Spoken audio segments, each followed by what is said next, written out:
Eleanor Vance gripped the ancient iron key to Silver Creek Manor, a symbol of 68 years of solitude and the vow to redeem her husband's failed dream. Now her daughter-in-law demanded to use it as a high-stakes auction house, leveraging the prized land as ransom. Eleanor would not yield. Eleanor, a retired architectural historian, had poured her entire inheritance, her modest pension, and every waking moment into this 19th-century stone relic nestled in the unforgiving Napa Valley hills. Arthur, her late husband, had purchased the vineyard land with a boundless yet ultimately bankrupted vision. He had been ridiculed by their son's elite circle, especially by the cold, polished woman Michael had married, for chasing a dream that ended only in debt and a tarnished reputation. A fool's folly, her daughter-in-law, Victoria Sterling, had once airily dismissed, not realizing the words were swords piercing Eleanor's heart. Today, however, the sun streamed through the newly restored Gothic windows, bathing the grand hall in a golden, dusty reverence. The faint scent of aged oak and fresh mortar was the perfume of perseverance. Eleanor, her silver hair pulled back with dignified precision, surveyed the space, the salvaged, hand-carved staircase, the newly laid flagstone floor, the precise, historically accurate plasterwork she had overseen herself. It was modest, compared to the sprawling modern wineries of their neighbors, but it held a soul. It was a tangible rebuttal to every skeptical glance and patronizing whisper of the last decade. It was Arthur's vision, realized. The last of the restoration crew had departed an hour ago, leaving Eleanor to savor her first moment of solitary ownership in the fully habitable manor. She traced the marble countertop in the enormous old-world kitchen, a space built for lavish entertaining, yet now holding only the kettle she'd brought. My sanctuary, she thought, allowing herself the brief, luxurious exhale of a soldier whose long war is finally won. But the battlefield of the heart is rarely given a lasting peace. The silence of the manor was abruptly shattered by the insistent, jarring ring of her mobile phone, a modern intrusion she usually silenced. The screen displayed Michael, her son, but the clipped, efficient voice that answered was unmistakably Victoria's. Eleanor, Victoria, change of plans. The tone was immediate, dismissive of any potential protest and already anticipating acquiescence. Victoria Sterling was not merely a gallery owner. She was the rising star of the high-end, high-pressure London art world, an oracle of exclusivity and wealth whose movements were measured in seven-figure deals. Eleanor gripped the phone, her knuckles turning white against the polished wood of the restoration railing. "Victoria," she replied, her voice steady, masking the sudden apprehension. "I've just taken possession. I'm not ready for visitors." "Nonsense. This is far beyond a visit. Michael just secured the Blackwood account, a colossal partnership that will launch us into the tier we deserve. Lord Blackwood, the patron, is flying in from London. He needs to be impressed." "Utterly, irrevocably impressed," Eleanor blinked. "Congratulations, but what does that have to do with Silver Creek?" "My home is not an event space, Victoria. It's a private residence." Victoria offered a dry, theatrical laugh that crackled through the phone line. "Darling, of course it is. But its potential is what we need. The manor's historic presence, its heritage authenticity, as the consultants call it, is exactly the backdrop for the private, high-stakes auction we're holding this weekend. We're calling it the Sterling Blackwood Gala." Eleanor felt the blood drain from her face. "This weekend? That's not possible." "I don't even have my furniture in yet, and I certainly haven't secured the final permits for public assembly." "And what about the Ainsworth land issue?" Victoria's tone hardened, moving instantly from professional dismissal to outright threat. "The Ainsworth land issue is precisely why we're doing this. The bank has been sniffing around that overdue restoration loan you took out, Eleanor. It's contingent on you securing a reputable third-party investor by the end of the month, or they seize the North Acreage, the very land Michael says you're trying to use for your sentimental vineyard project. I've arranged for Lord Blackwood to purchase a majority stake in that acreage through the auction, a gesture that secures your loan and stabilizes your position. It looks like a generous patronage. It's a favor, Eleanor, and you will comply." The breath caught in Eleanor's throat. It was the same old pattern. a demand wrapped in an ultimatum, cloaked in the guise of assistance. The North Acreage was the heart of Arthur's dream, the only section of land capable of supporting the rare heritage grape variety he had planned to cultivate. Victoria knew this. She was demanding the use of Eleanor's sanctuary and leveraging Arthur's final legacy, the land itself, as payment. "You're giving me 24 hours' notice to host an event for—" "How many people?" Eleanor managed, her voice dangerously quiet. "For 5. The core of the London art market, critics, the bank representative, and the major collectors. Just make it work, Eleanor. It's for Michael's career. You wouldn't want to be responsible for him losing everything he's worked for, would you?" The final sentence, the same manipulative weapon used against her throughout her life, was the spark. It ignited a cold, ancient fury in Eleanor's heart, a feeling she had stifled for decades. She looked at the restored hall, at the silent promise of Arthur's belief, and heard her own long-lost defiance whispering back. "Of course." "Victoria," Eleanor replied, her voice sweet and composed, the voice of the accommodating mother and the overlooked widow. "I understand the importance of authenticity in a high-stakes auction. I'll have everything ready. You and Lord Blackwood can expect a weekend you will never forget." As the line went dead, Eleanor lowered the phone slowly. Her hands were shaking, not with fear, but with a resurgence of purpose. Victoria Sterling had demanded a backdrop of authenticity, history, and status. Eleanor Vance, the retired architectural historian who had been ignored for 68 years, would deliver precisely that, but not the glossy, curated version Victoria expected. Eleanor would unveil the manor's true history, a history that would expose the fragile scaffolding of Victoria's entire career. She reached for the phone, not to call her son, but to initiate a series of calls to the local contractors, historians, and vineyard owners who had helped her over the last 8 years. Her lessons in historical preservation had prepared her for this moment. She was about to give Victoria Sterling a masterclass in consequence. The old battle was over. The final, most crucial war had begun. Eleanor, with the steady hand of a master planner, began the meticulous 24-hour orchestration of her gentle, devastating retribution. Eleanor's first call was to Josiah Joe Finch, the burly, 70-year-old head of the local preservation society, and a man whose gruff exterior hid a historian's soul.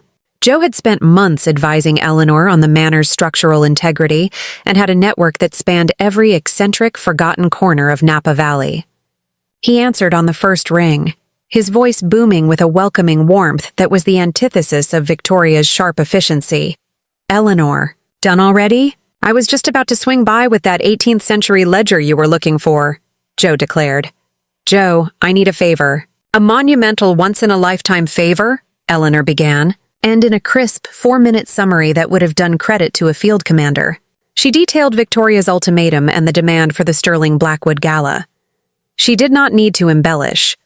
The sheer audacity of the 45-person invasion and the threat to Arthur's land spoke for itself. Joe listened in silence, the booming giving way to a low, dangerous rumble. That woman," he finally muttered, the term of endearment he usually used for Victoria instantly replaced by one of profound contempt. "She's leveraging Arthur's dream for a London auction? At Silver Creek? The arrogance is staggering, Eleanor. Staggering but effective unless we act," Eleanor confirmed. "She wants a historic backdrop. She wants authenticity. We're going to give her a crash course in the manor's true authenticity. I need every bit of local knowledge, every inconvenient truth, and every forgotten artifact you have on Silver Creek Manor. And Joe? I need it framed as the ultimate curated historical experience for Lord Blackwood." Joe's response was immediate, his voice now alight with the thrill of a grand, scholarly conspiracy. "Say no more. I have the contacts. The county records, the old land disputes, the family feuds, they're all in the archives. I'll get the old Decker brothers to bring their tractor over to the North Acreage, the one with the broken muffler, and start preparing the soil for your heritage grapes, loudly, starting at 6 a.m. tomorrow. And that ledger I mentioned? It details the manor's original water rights, a critical historical document. I'll make sure Lord Blackwood receives a personalized copy. Eleanor smiled, a genuine, cold smile of satisfaction. Perfect. Now I need a caterer. Not one of Victoria's five-star minimalist chefs. I need someone who epitomizes the manor's rustic, demanding 19th century past. Ah, you need Maureen O'Malley, Joe immediately supplied. Maureen runs the little bakery by the ferry dock. Her food is legendary, but her adherence to traditional recipes is challenging. Think historical reenactment, not dining. She uses only ingredients available in 1880 Napa. No refrigeration, no modern spices. She'll jump at this, but her prices are cash only, and her temperament matches the food. Eleanor accepted the challenge instantly. Book Maureen for the entire weekend. 45 people, 19th century menu. Tell her the theme is the hardship and grit of the founding settlers. The next call was to Samuel Sam Dubois, the young, ambitious vineyard manager of a rival winery who owed Eleanor a professional debt after she'd helped him secure a critical historical easement.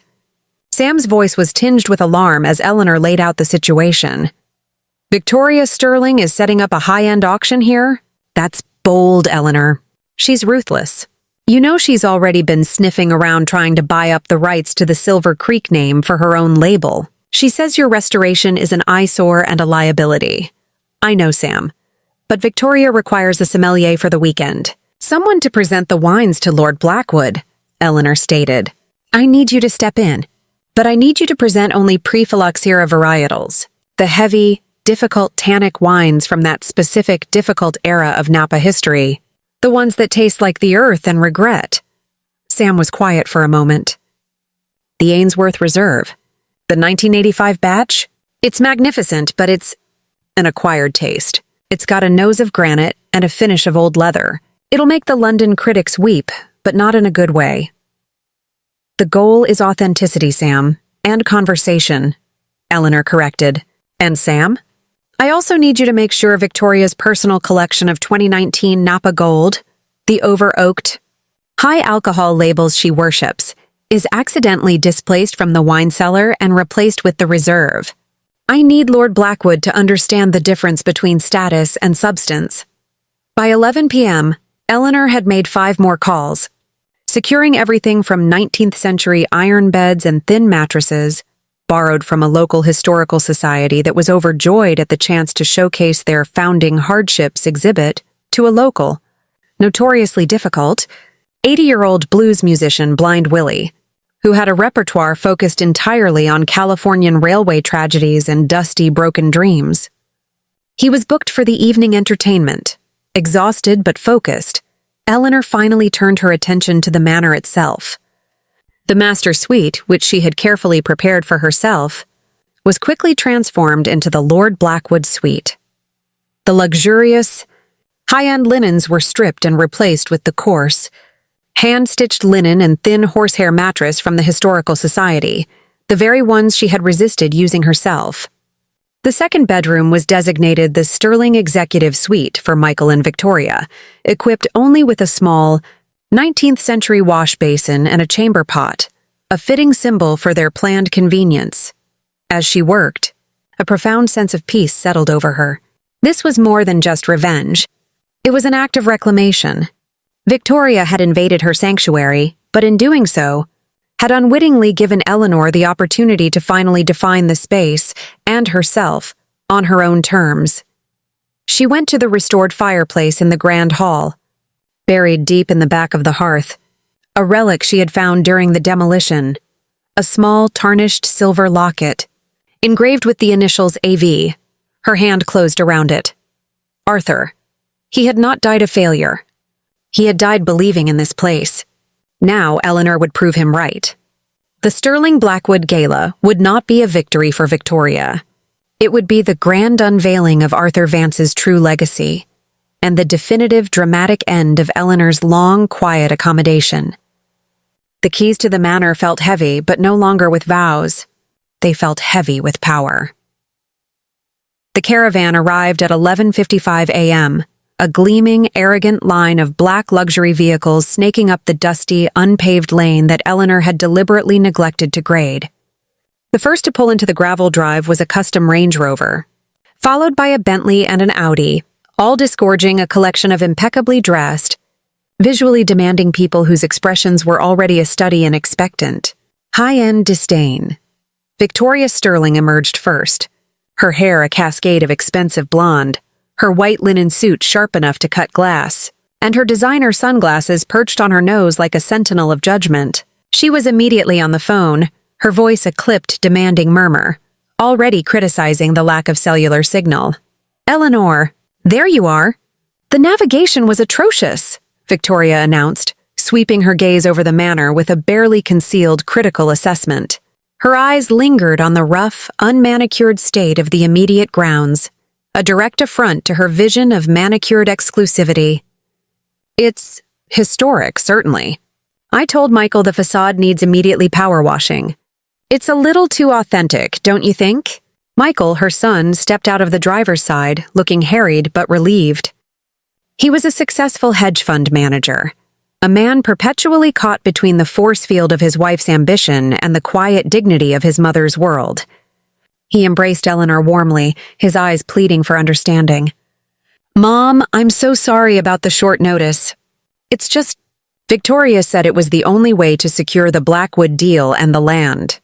"Nonsense, sweetheart," Eleanor replied, returning his hug with a genuine warmth that momentarily unsettled him. "I'm delighted to host the Sterling Blackwood Gala. The manor deserves to be unveiled properly. I've prepared everything for your arrival." Two figures approached. Lord Alistair Blackwood, a distinguished man in his 60s with an air of profound, intellectual weariness, and his assistant, Lady Serena Ashworth, a young woman with a sharp, observant intelligence that Eleanor immediately recognized as an ally. "Eleanor Vance, I presume," Lord Blackwood said, his handshake firm but his eyes distant. "Victoria tells me you are quite the historian. This old place has presence, I'll grant you that. I hope the accommodations reflect the prestige of the auction items." "They reflect the manor's true history, Lord Blackwood," Eleanor replied with a serene smile. "Authenticity is the theme of the weekend." Victoria, meanwhile, had begun the introductions. Gallery directors, famous critics, the bank representative, Mr. Harrington, whose expression was already grim, and several major London collectors. 45 people now stood milling in the dusty drive, their expensive luggage waiting to be whisked to their appropriate luxury suites. "Well," Eleanor said brightly, drawing their attention to the front porch. "Shall we go inside?" "I've prepared the welcome refreshments and the accommodation details." She led the procession through the massive front door and into the restored grand hall. The initial murmurs of appreciation quickly dissolved into confusion. The hall, though beautiful, was certainly not designed for 45 people. Eleanor had deliberately set out the furniture to emphasize the room's vastness, making the crowd feel immediately intrusive and cramped. "Where should we put the bags?" demanded a famous London art critic, looking around for a non-existent luggage service.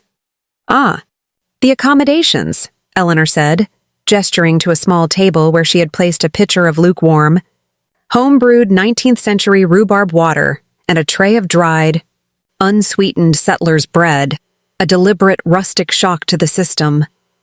"Please help yourselves while I explain."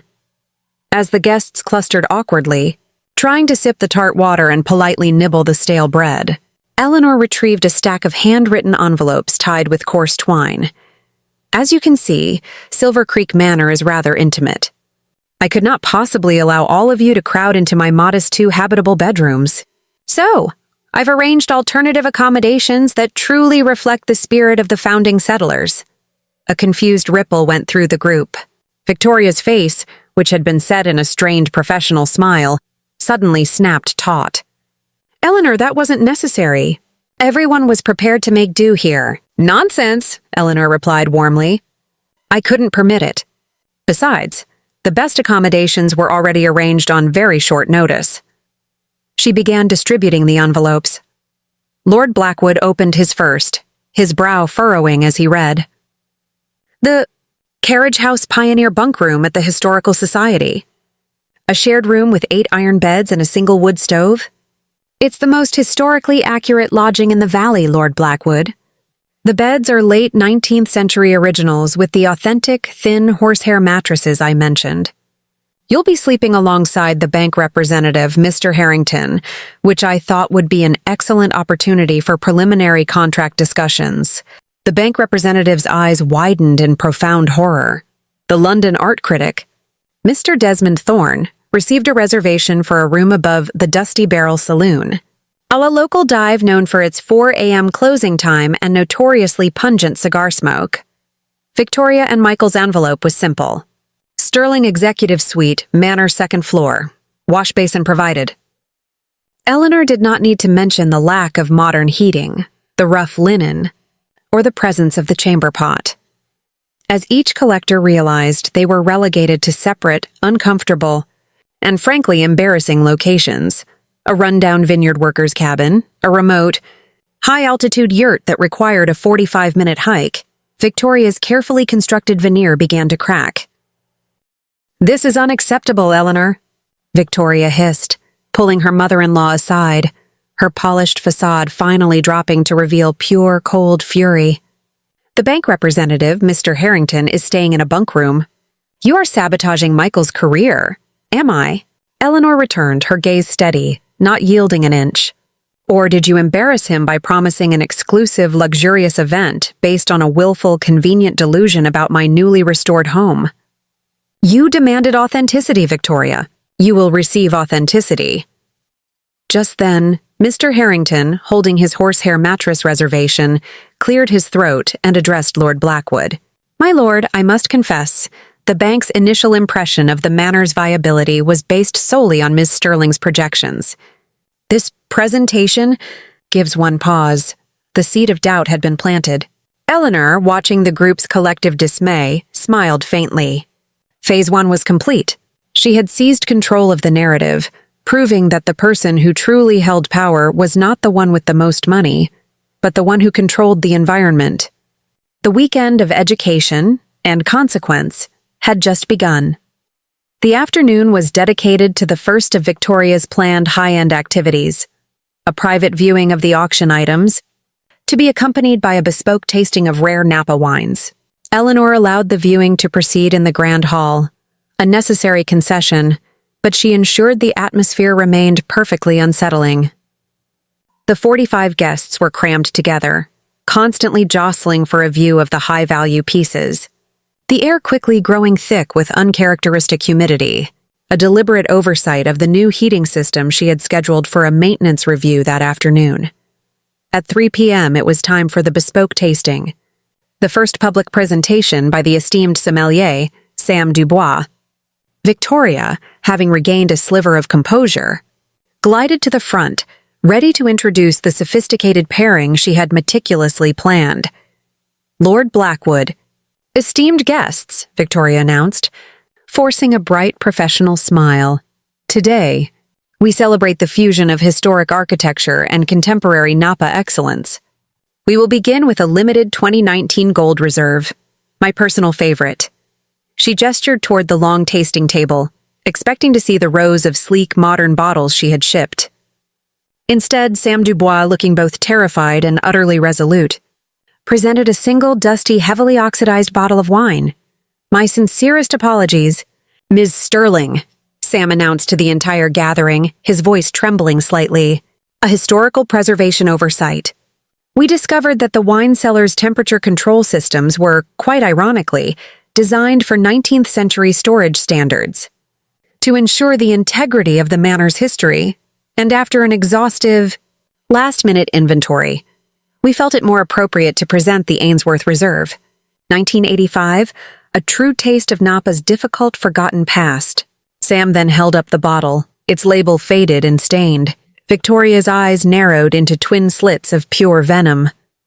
"That is utterly unacceptable, Sam. I ordered the 2019 Reserve. It's an undrinkable, brutally tannic monster," she hissed, trying to keep her voice low but failing. "Monster, perhaps, but historically significant," Eleanor interjected, gliding effortlessly into the space, her smile beatific. The 1985 reserve was made from the very last harvest before the unfortunate fire that ruined the manor's original infrastructure. It is the taste of grief and hard-won survival, Lord Blackwood. A perfect commentary on the resilience of great art. Lord Blackwood, ever the historian, appeared intrigued. Grief and survival, you say? An interesting pairing for the auction pieces. I shall take a taste. He accepted the glass and took a careful sip. His expression shifted instantly, not in pleasure, but in profound, contemplative shock. The wine was indeed harsh, earthy, and unforgiving, as Sam, following Eleanor's instructions, launched into a lengthy, scholarly lecture on phylloxera, fungal outbreaks, and the 19th century practice of blending difficult grapes, a technical monologue calculated to bore the superficial and intrigue the genuine. Eleanor made her move. She moved to the back of the room, where the bank representative, Mr. Harrington, was trying to find a corner away from the oppressive heat and the intimidating wine. Mr. Harrington, Eleanor said softly, I know you're here primarily to assess the financial viability of Silver Creek Manor, particularly in light of the overdue restoration loan. I believe you've already found the accommodations. Memorable, Mr. Harrington sighed, rubbing his temples.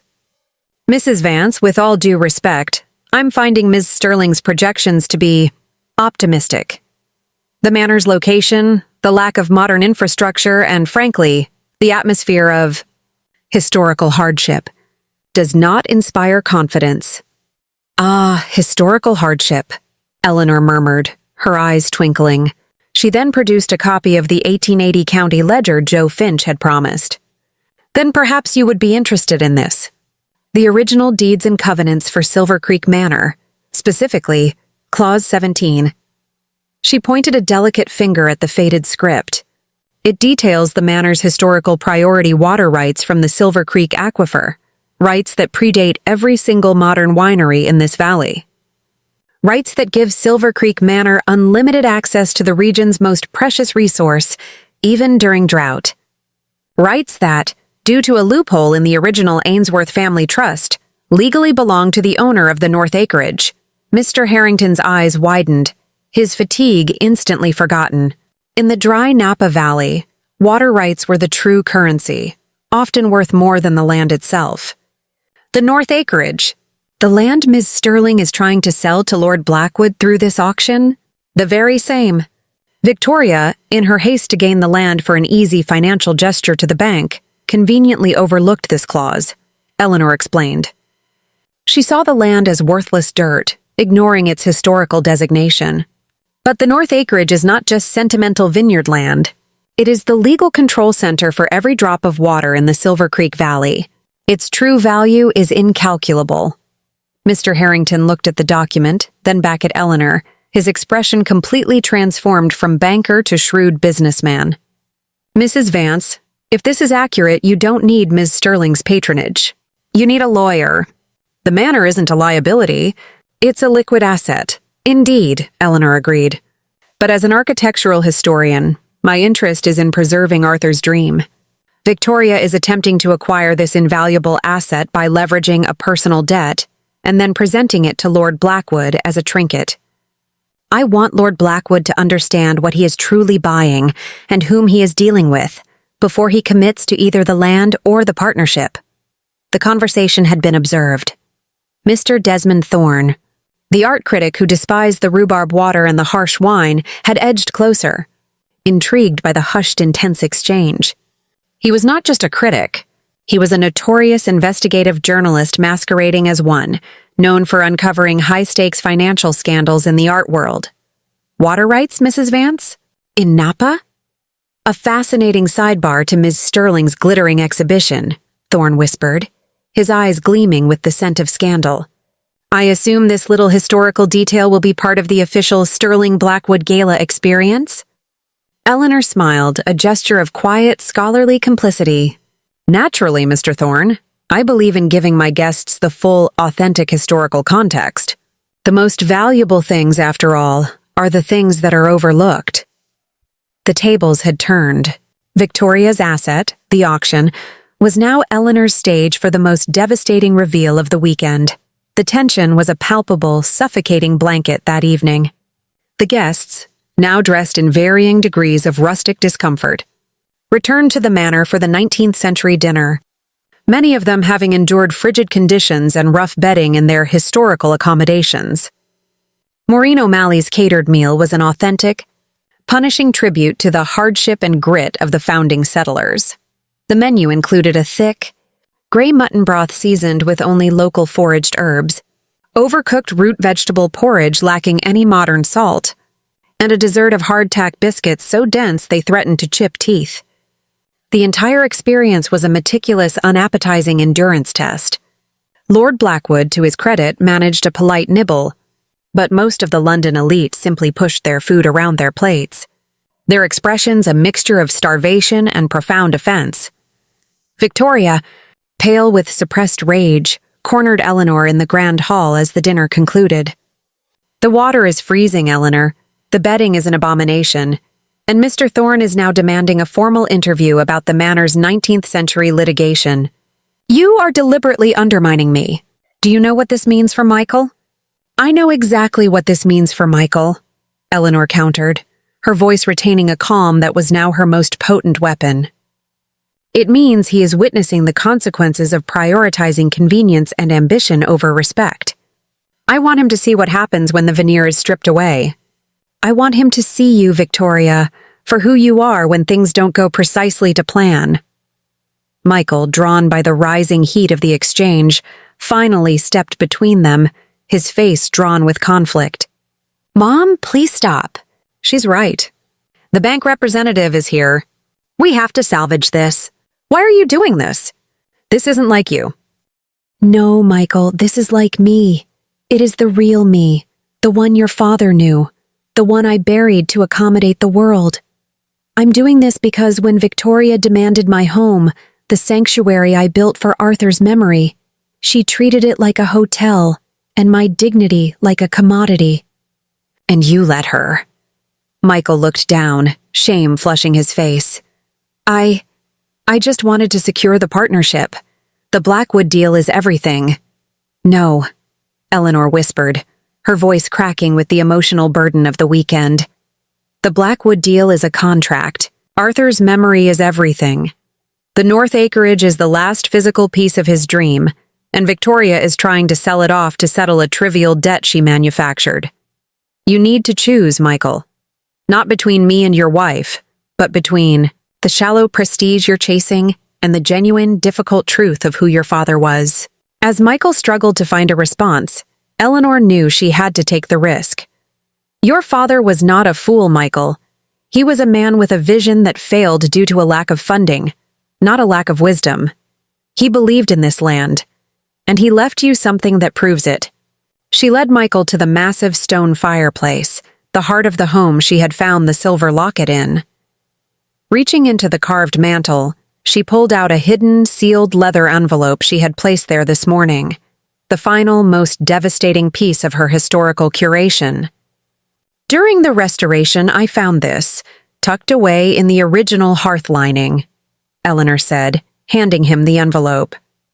"It's a final letter from your father to you, written the night before his death. I chose not to open it. It is his legacy, his truth. And it's for you to read now, before the auction, before you make a decision based on your wife's ambition, not your father's memory."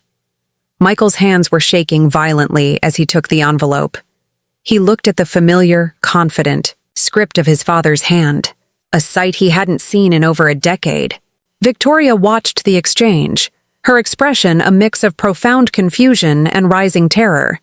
She knew Michael's emotional stability was the weakest link in her armor. "What is that, Michael?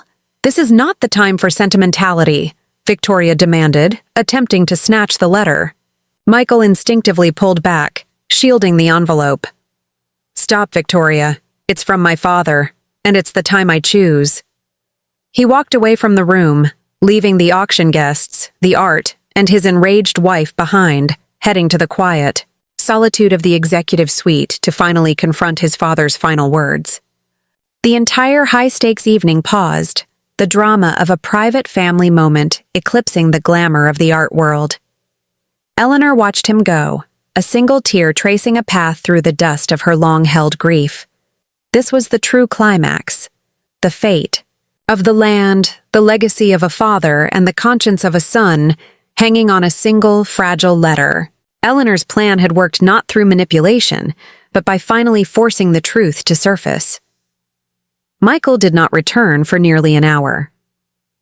The 45 guests were scattered across the grand hall, the silence heavy and awkward, punctuated only by the low, mournful, and deliberately jarring blues music of Blind Willie, whose songs about broken dreams and unforgiving railway tracks were proving to be a perfect soundtrack to the evening's emotional breakdown. Victoria paced the room, occasionally whispering fiercely into a phone that barely had signal, her control over the situation visibly disintegrating. Lord Blackwood, meanwhile, had found an unexpected conversation partner in Eleanor. He was genuinely captivated by the water rights ledger, now proudly displayed alongside the rhubarb water. "Mrs. Vance?" Lord Blackwood murmured, his finger tracing Clause 17. "If this is accurate, the North Acreage is not merely sentimental vineyard land. It is the single most valuable tract in the entire valley. Its value would eclipse the entire auction." "It's a beautiful, authentic piece of history, Lord Blackwood," Eleanor replied, her voice soft but firm. Just as Arthur always believed, Victoria, in her haste, saw only the surface value, the quick fix. She didn't look for the truth. Just then, Mr. Desmond Thorne, the art critic, approached the auction podium. He did not introduce the art. Instead, he brandished the old ledger. "Ladies and gentlemen, before we proceed with the auction of these exquisite, but ultimately transient pieces of art, I believe the true historical artifact of the evening is this document. A legal revelation that suggests the true financial and historical stakes of the Sterling Blackwood Gala are centered not on the art, but on the very land beneath." "Our feet!" Victoria shrieked, a high, raw sound of panic. "Mr. Thorne, what are you doing? This is utterly unprofessional." "Is it, Ms. Sterling? Or is it merely authentic journalism?" Thorne countered, his eyes shining. "I believe the market should be fully informed that the worthless acreage Ms. Sterling seeks to acquire and sell to our esteemed patron is, in fact, the literal source of life for this entire region. A fact she either missed or deliberately concealed in her haste to close the deal." The room erupted. "The bank representative, Mr. Harrington," rushed Thorne, demanding to see the ledger. The other collectors, suddenly realizing the magnitude of the legal and financial scandal brewing, began to whisper feverishly. Victoria's auction was collapsing into a public, high-stakes legal investigation. The chaos reached its peak just as Michael finally returned. He was no longer the harried hedge fund manager. His face was streaked with tears, his eyes red, and he held Arthur's final letter crumpled in his hand. He walked straight past the screaming Victoria and through the panicked crowd, his entire focus on his mother. "Michael! Tell them! Tell them this is a lie! This is your career!" Victoria pleaded, grabbing his arm. Michael gently but firmly shook her off. He walked to the center of the room, stood beside the oblivious Blind Willie, and spoke, his voice hoarse with emotion. "It's not a lie," Michael announced, his voice carrying over the clamor. "My father, he wasn't a fool. He knew. He bought this land because he found this document. He believed in this place." He held up the letter. "My father didn't die defeated. He died with a promise. This letter. He wrote it to me for the day I finally stopped listening to the wrong people. He wrote that the North Acreage was his final gift to me, the true heritage of the Vance name. Not a vineyard, but a legacy of true power and integrity. He wanted me to use the water rights to fund the preservation of the manor, not sell it for a quick profit." Michael's voice broke. "He asked me to be the man he always knew I could be, not the one Victoria wanted me to be." He looked at his wife, his eyes filled with a grief far deeper than mere anger. "Victoria, you tried to sell my father's memory. You tried to force my mother to sell his final gift. You used us both for status." Victoria stood frozen, her face a mask of shock and the sudden realization of total defeat. The spectacle was complete. Lord Blackwood, watching the entire gut-wrenching family drama unfold, approached Michael. "Mr. Vance," Lord Blackwood said, his voice quiet, filled with a newfound respect. "I am an art patron. I value authenticity, history, and above all, character. Ms. Sterling's approach I see now was entirely lacking in the substance I require for the Blackwood partnership. However, your mother, Mrs. Vance, has given me a masterclass in integrity and genuine vision, and your decision now speaks volumes." Lord Blackwood turned to Eleanor, offering a deep, respectful bow. "Mrs. Vance, I will not acquire the north acreage from Ms. Sterling, as it is clear the transaction would be fraudulent. But I wish to speak with you about a direct partnership. Not for art, but for the Eleanor Vance Preservation Fund. I wish to fund the complete historical restoration of Silver Creek Manor, including the North Acreage Vineyard, in perpetuity. I believe in true legacies." Victoria watched her entire career and marriage dissolve in a single moment of genuine integrity. Eleanor, her heart pounding with a painful mix of triumph and devastating empathy for her broken son, nodded to Lord Blackwood. The auction was off. The partnership was dissolved. The land, Arthur's legacy, was saved. Secured not by a financial contract, but by the undeniable power of truth. The battle was over. But the long, tear-jerking process of reconciliation had just begun. The ensuing departure of the Sterling Blackwood guests was a chaotic, humiliating rout. Within 20 minutes of Lord Blackwood's pronouncement, the Grand E. Hall, which had been crammed with high society collectors, emptied out like a burst balloon. The London elite scrambled for their cars, desperate to disassociate themselves from the burgeoning scandal. Mr. Thorne was already making calls, his voice sharp with the scent of a career-making exposé. The bank representative, Mr. Harrington, now deferential and sweating profusely, assured Eleanor that the restoration loan was fully restructured and that the North Acreage's water rights were safe, pending a formal legal review he would personally oversee. Victoria Sterling stood alone by the cold, empty hearth, her immaculate white suit now smudged with dust and the stains of her own despair. Her empire had been built on a foundation of meticulously managed image and ruthless exclusion. And in a single weekend, Eleanor had shown the world the rot beneath the polish. She did not scream or rage. She simply stared, defeated, at the floor. Michael walked over to her, his shoulders slumped with a weariness that went bone deep. "It's over, Victoria. The partnership, the auction, everything." "You ruined me, Michael," Victoria whispered, her voice devoid of emotion, hollowed out by the loss of status. "You chose a dead man's memory over your living career." "I chose my conscience," Michael corrected, his voice quiet but firm. "I chose the father I finally understood over the ambition that almost cost me my soul. This was never about a contract, Victoria. It was about us, and you lost sight of who we were." Victoria finally looked up, meeting his eyes for the first time without calculation. "Who we were? We were a power couple, Michael. We were on the ascent.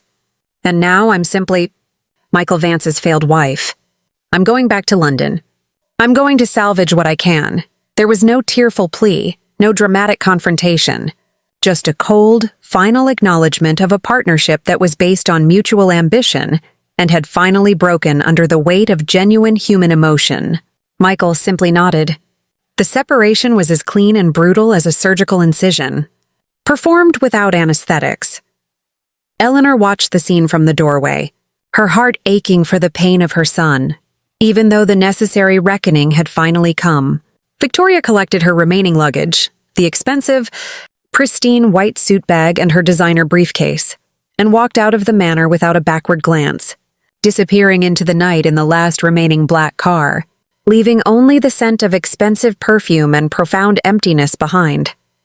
Michael remained, standing in the middle of the hall, the weight of the last 10 years finally crashing down on him. Eleanor approached him slowly, her footsteps soft on the stone floor. "I know this hurts, sweetheart," she said, placing a gentle hand on his back. "More than anything." Michael turned, and his composure finally shattered. He collapsed into his mother's arms, the tears that had been held back since reading his father's letter finally free. They were tears of grief for his broken marriage, for the decade he had wasted chasing the wrong dream, and for the father he had failed to understand until it was too late. "I'm sorry." "Mom," he sobbed, his voice muffled against her shoulder. "I should have stood up to her years ago. I should have listened to you. I should have protected this place, protected Dad's memory. I was so blind, so caught up in the chase." "You're here now, Michael," Eleanor whispered, holding him tight, the warmth of his familiar presence a balm to her long-held solitude. "That's all that matters. You chose the harder path, and that's the path with true honor. Your father would be so incredibly proud of the man you are today."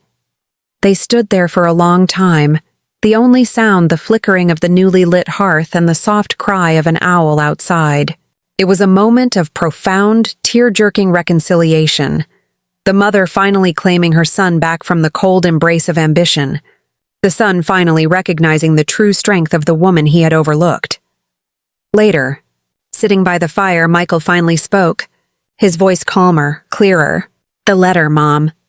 Dad said he always knew Victoria would try to sell the land. He planted that ledger for you. He knew you were the only one who would know where to look, the only one with the conviction to save the manor." Eleanor's eyes welled up. Arthur hadn't died in defeat. He had died with a final, magnificent, tactical trust in his wife's intelligence. "He was always a historian at heart," she said, a smile finally breaking through her tears. "He made me his archivist, and now what?" Michael asked, his eyes glancing around the restored hall. "Now," Eleanor replied, looking at the flickering fire, "we begin. We start over, with the Eleanor Vance Preservation Fund, and with Arthur's true legacy."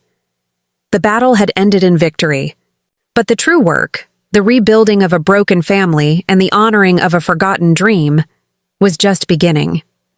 The sun rose on Silver Creek Manor with a clarity that felt almost spiritual. The oppressive atmosphere of the previous 2 days, the anxiety, the pretension, and the calculated cruelty had completely lifted, replaced by a profound, gentle silence. Eleanor woke early, as was her habit, and found Michael already on the front porch, the ancient iron keys to the manor dangling from his hand. He was sipping coffee, his eyes fixed on the north acreage, the plot of land that had been the crucible of their conflict and the salvation of their legacy. "Good morning, Mom," Michael said, his voice soft, almost a whisper. "The air is different today. It feels honest." "It does," Eleanor agreed, joining him on the weathered, newly restored porch. "The manor is breathing again.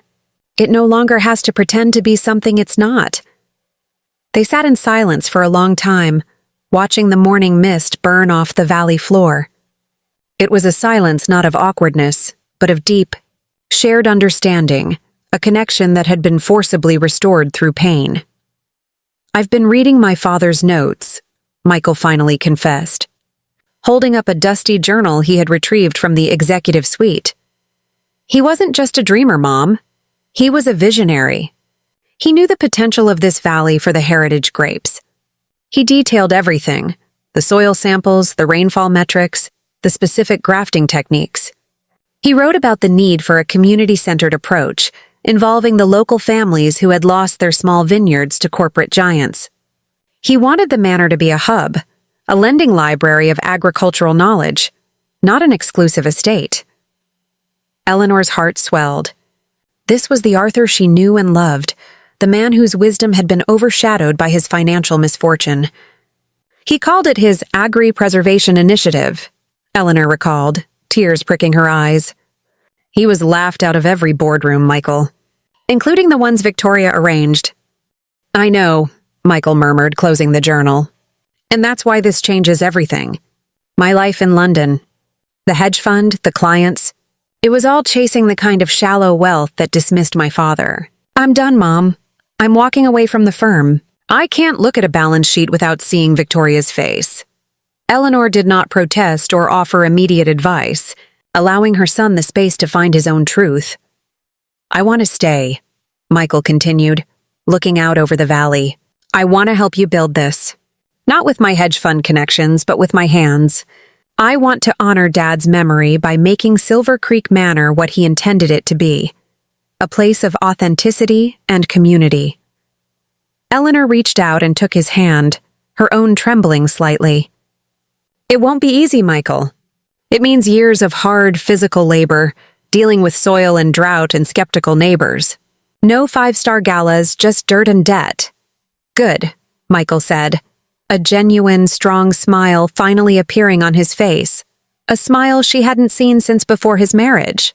"I think I've had enough of polish and pretense to last a lifetime.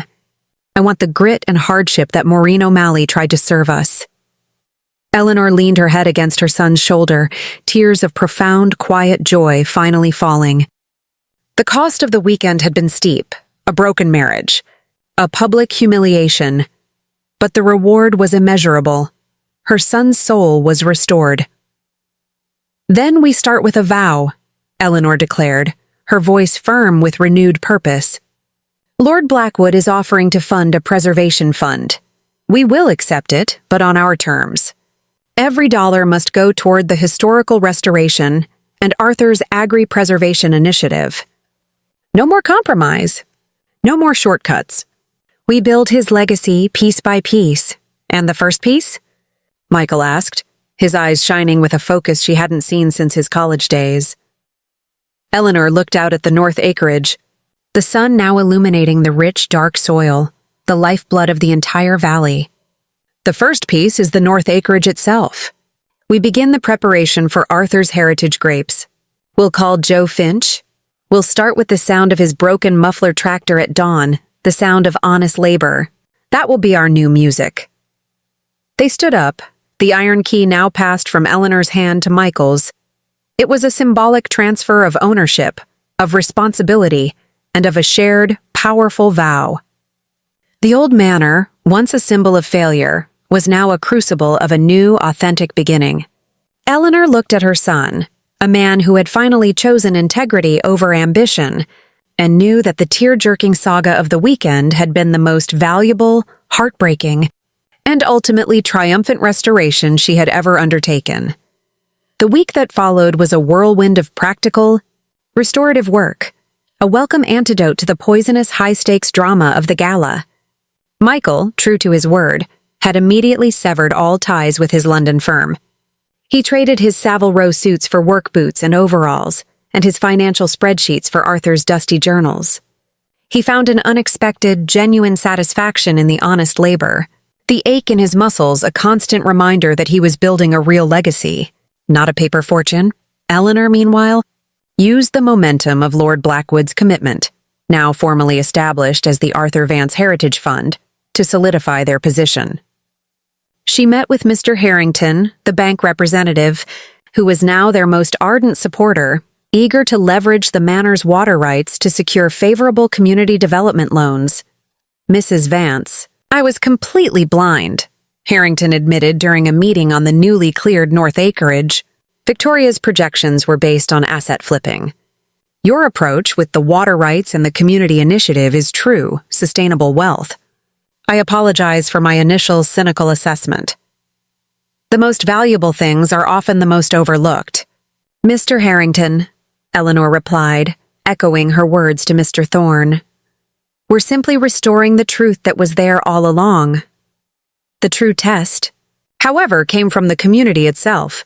For years, the manor had been viewed as a symbol of Arthur's failure and Eleanor's eccentric obsession. Their immediate neighbor, old Mrs. Calder, a staunch, traditional vineyard owner who had openly dismissed Arthur's vision, arrived on the third day, a plate of her famous and notoriously hard-to-get homemade blueberry scones in hand. "Eleanor," Mrs. Calder began, her voice gruff, "I heard about the circus your daughter-in-law caused, and I saw your boy Michael out here at dawn with Joe Finch's rattling tractor. He looks like his father." Eleanor accepted the scones, her heart cautious. "He's finding his way, Mrs. Calder." "Arthur was a dreamer," Mrs. Calder admitted, a rare softness in her eyes.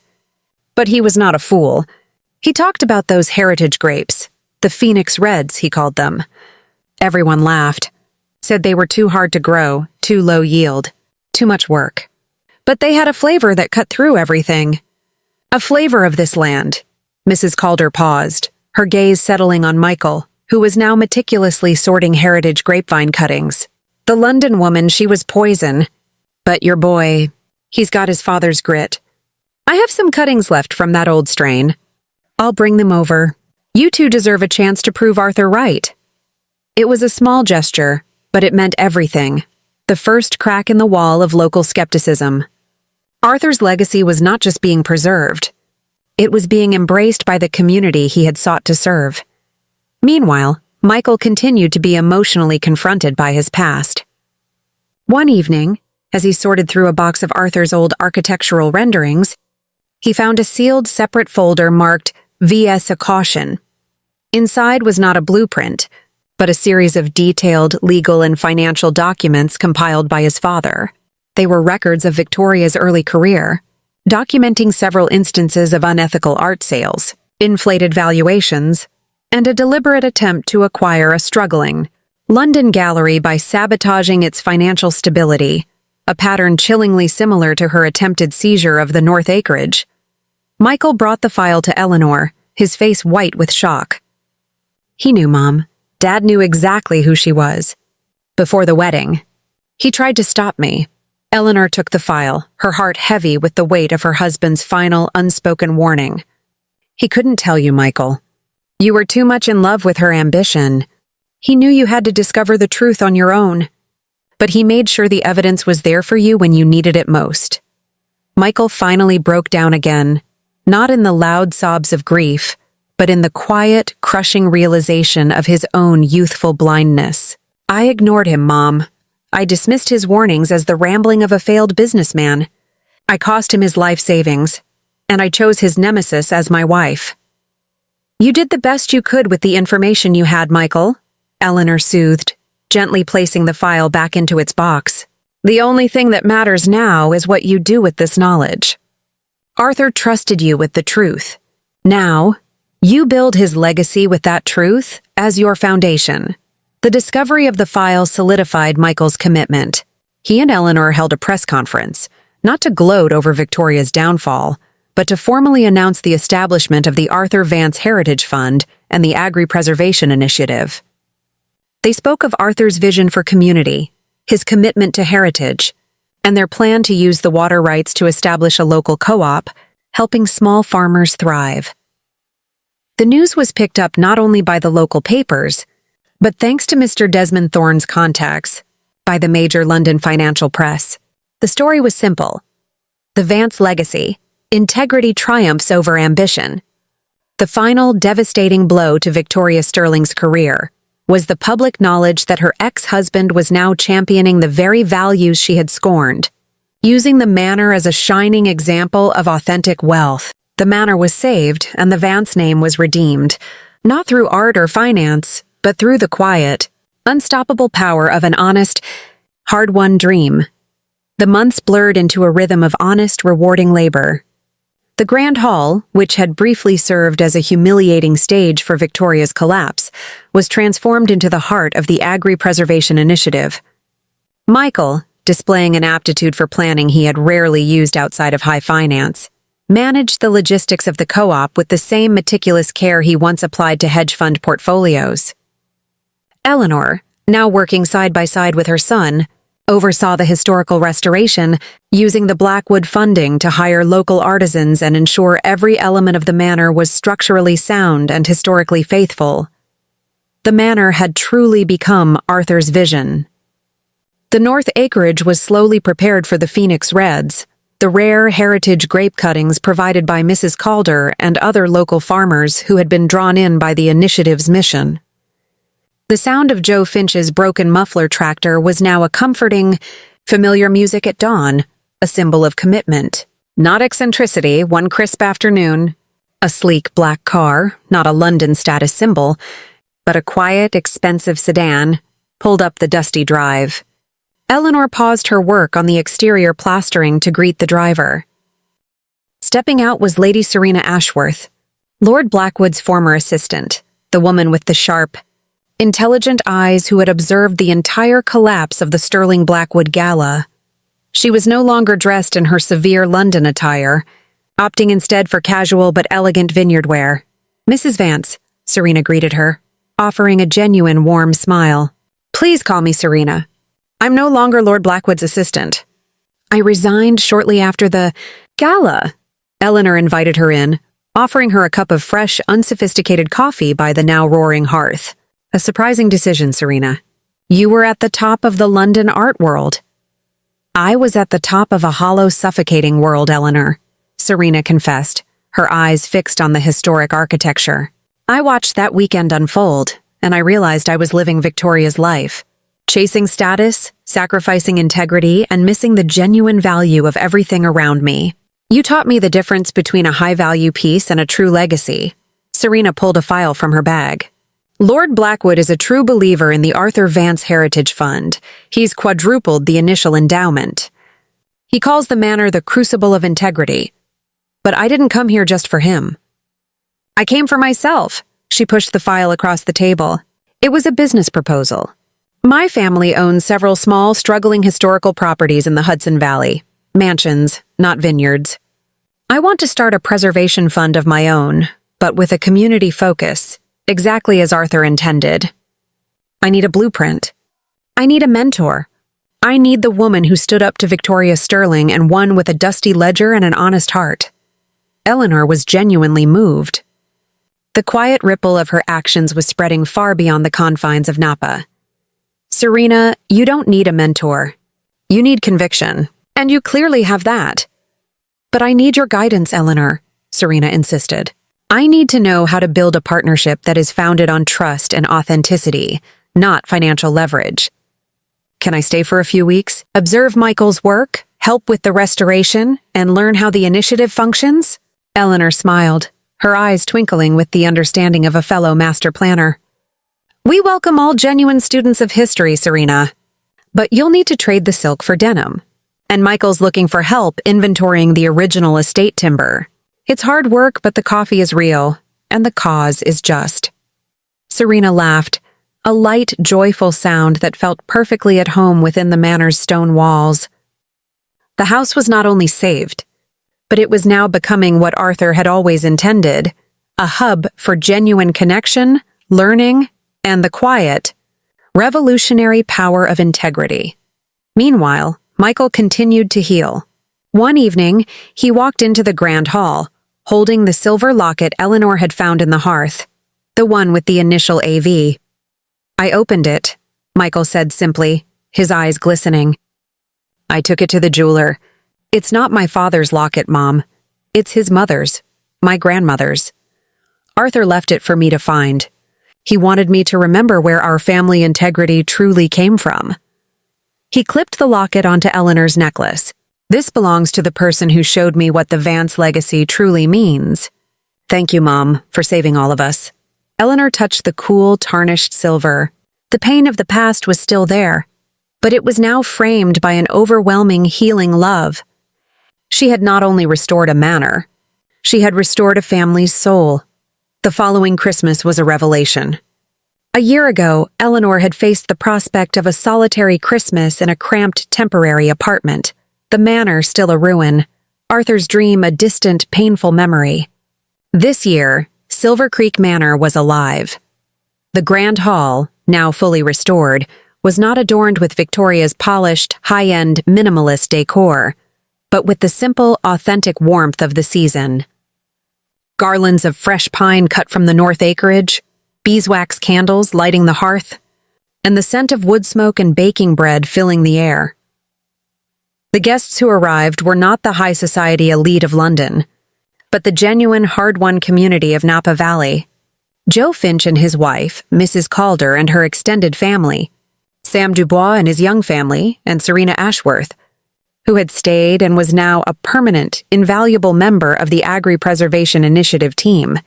The greatest joy was Michael. He stood by the roaring fire, laughing with Joe Finch about the latest soil samples from the North Acreage. He was no longer the conflicted hedge fund manager. He was a man at peace, comfortable in his own skin, building a life of profound meaning. The dinner was catered, not by Maureen O'Malley's punishing 19th century fare, but by a collective effort, a feast made with love, featuring local seasonal ingredients, celebrating the bounty of the land to the Phoenix Reds, Joe Finch declared, raising a glass of local, unpretentious wine, and to the woman who showed us that the most valuable vintage is the one fermented with courage and integrity. The entire room raised their glasses, their gaze fixed on Eleanor. She smiled, deeply and genuinely, her heart overflowing with the warmth of true belonging. Later that evening, Michael pulled Eleanor aside. "I have something for you, Mom. A late Christmas gift." He led her to the restored music room, a room Eleanor had always dreamed of finishing, but had never quite found the funds for. Inside, standing regally beneath the window, was an antique piano, a beautiful, restored upright, its wood gleaming softly in the lamplight. Eleanor gasped, tears instantly filling her eyes. It was a perfect replica of the piano Harold had sold years ago, the one whose loss had symbolized all the compromises of her past life. "I found it locally," Michael explained, his voice thick with emotion. "It belonged to an old teacher. I worked with the Heritage Fund to restore it. It's for you, Mom, for the part of yourself you gave up to accommodate everyone else. Play for us." Eleanor walked to the piano, her fingers tracing the keys. The simple, profound act of restoration, of this room, of this piano, of her son's soul, finally brought the deepest, most cathartic release of the entire saga. She sat down and began to play. The melody was an old, simple folk song, a tune Arthur used to love. It was a song of deep roots, resilience, and the quiet, enduring power of home. The music filled the grand hall, a sound far more valuable than any auction sale, the sound of peace and true joy. As she played, Michael stood behind her, his hand resting gently on her shoulder. "I'm selling the London apartment, Mom. I'm moving back permanently. I'm going to run the initiative with you, and I'm finally going to learn to play the piano." Eleanor smiled through her tears, the music never faltering. She had not just saved a manor. She had restored a legacy, rescued a son, and reclaimed the most essential part of herself. The bitter sting of the past was finally replaced by the sweet, clear sound of the music of her own, hard-won life. The silence was over. The accommodation was done. The Vance legacy had begun. The final year that followed solidified the manor's transformation from a battlefield of integrity into a beacon of community and authenticity. The Arthur Vance Heritage Fund grew exponentially, fueled by Lord Blackwood's continued patronage and the unexpected success of the Agri-Preservation Initiative. Michael, proving to be a visionary like his father, used his financial acumen not for personal gain, but to build a robust, ethical network of small, sustainable vineyard owners. The North Acreage, painstakingly prepared and nurtured, produced its first small harvest of the Phoenix Reds. The grapes were challenging, low yield, and required constant, dedicated attention. A perfect metaphor for the legacy they represented. When finally bottled, the wine was not marketed to the London elite, but sold directly to the local community. Its first profits immediately reinvested into new agricultural research grants for local students. Eleanor had found a new, fulfilling purpose. She established the Silver Creek History Co-op within the manor, using the Grand Hall for community lectures, historical archiving, and agricultural workshops. The manor, once an exclusive symbol of wealth and ambition, was now the valley's communal heart. One late autumn afternoon, Eleanor stood on the porch, watching Michael work the soil with a renewed, quiet competence. A letter arrived postmarked London. It was thin, expensive stationery, and bore the familiar, clean script of Victoria Sterling. Eleanor opened it with a detached curiosity. Victoria did not apologize. She did not grovel. The letter was a simple statement of fact, a final, cold acknowledgement of defeat. Eleanor, it read, you won. Not because of finance or leverage, but because you valued the inconvenient truth. I was forced to sell my London gallery. I am now working as a consultant. I saw your son's photograph in the Financial Times, not as a hedge fund manager, but as a local vineyard activist. He looks happy. I am writing to inform you that I have officially filed for divorce, waiving all claims to the Napa property. I require nothing from you or Michael. The pursuit of that manor cost me everything, but it taught me a valuable lesson. Authenticity is a currency I never learned to trade in. Perhaps one day I will learn to appreciate the hardship and grit you so ruthlessly championed. Until then, I accept my consequence. Eleanor read the letter, folded it neatly, and placed it in the fire. There was no triumph, only a quiet final release.